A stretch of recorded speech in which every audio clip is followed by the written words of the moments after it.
Hello, this is James Mallon, and I'm here to present to you Where's the Value, the ROI of Ergonomics Programs. This is a presentation that I gave at the National Ergonomics Conference in 2013, and clearly during that conference I had more time, but here I only have a few minutes, so I'm going to boil it down to some key points in demonstrating value. Suffice it to say that ergonomics has a big impact on quality, productivity, engagement, and injury illness rate, and it should be practiced as an engineering discipline. And I'll jump right to the demonstrating value. And to demonstrate value for an ergonomics process for any proposal that you're making within your organization, you need to have a good business case presentation. And these are some of the key elements that I feel are important for a good business case.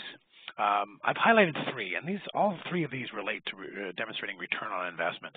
You have to have a clear and dimensioned problem or opportunity statement, and to do that, you really need a description of the cost that you're going to need, the investment you're going to make in the proposal, as well as a description of the benefits or expected benefits.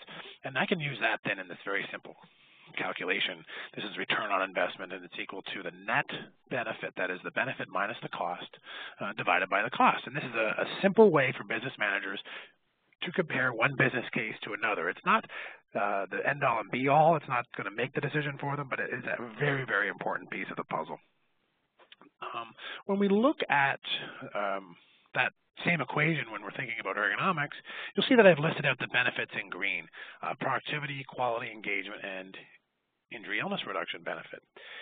And the costs are in red. And I think we have to think about costs in a different way. We have to think about the cost of people time, the amount of effort they have to put into administering and doing the process, as well as the equipment or expenses that we incur, or capital or expense, to make improvements, and then the overall cost of initiating the program. So we have to have an investment in training, in tools, and meetings initially to get things up and running.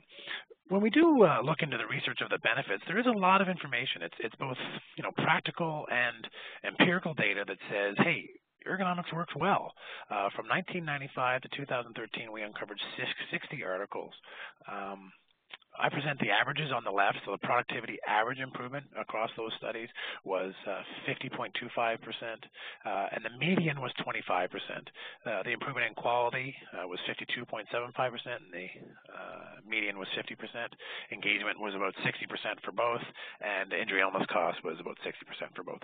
So you can see we've got nice benefits to putting an ergonomics process in place.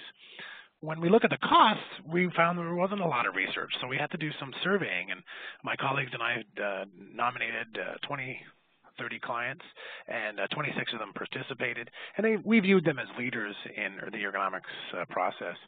We gave them a simple 10-question survey and asked them at a plant level, how much do you spend to initiate the program? How much do you spend on initial training and administration of the program? And you can see the numbers here. Similarly, how much time do you spend on an annual basis? How much time do people spend, and what's that time worth for people to administer the program and do the assessments, drive the improvement projects, et cetera? And then finally, how much money are you spending on equipment or expenses to improve the workplace? And that's quite a big range. We had a $51,000 average with a median of about $22,000. And the reason for that kind of disparity there, I think, is mostly about the nature of businesses. Some industries require heavier equipment than others, and so their costs would change and vary slightly. I then dumped that information into a simple spreadsheet and did some calculations. And I used some very conservative numbers for productivity impact, quality impact, engagement impact, and injury illness impact. And then I divided it or subtracted the total cost of $59,000 and divided by that same cost.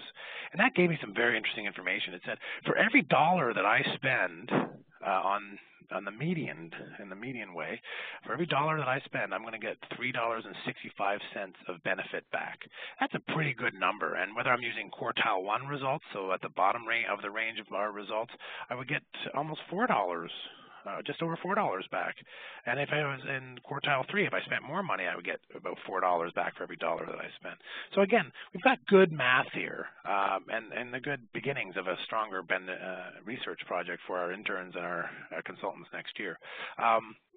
what do we find out from this presentation or from this body of research? Well, we know that ergonomics needs to be engineering and workplace change heavy.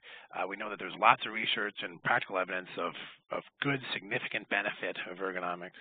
And clearly, we need to better understand costs as a whole. So we'll be doing a benchmarking study in 2014 to really delve into that in greater depth. If you are interested in being in that benchmarking study, please give me a call or send me an email. I'll be happy to involve you if possible. And if you have any questions, please don't hesitate to reach out. Thanks very much for your time, and I hope you have a great day. Bye now.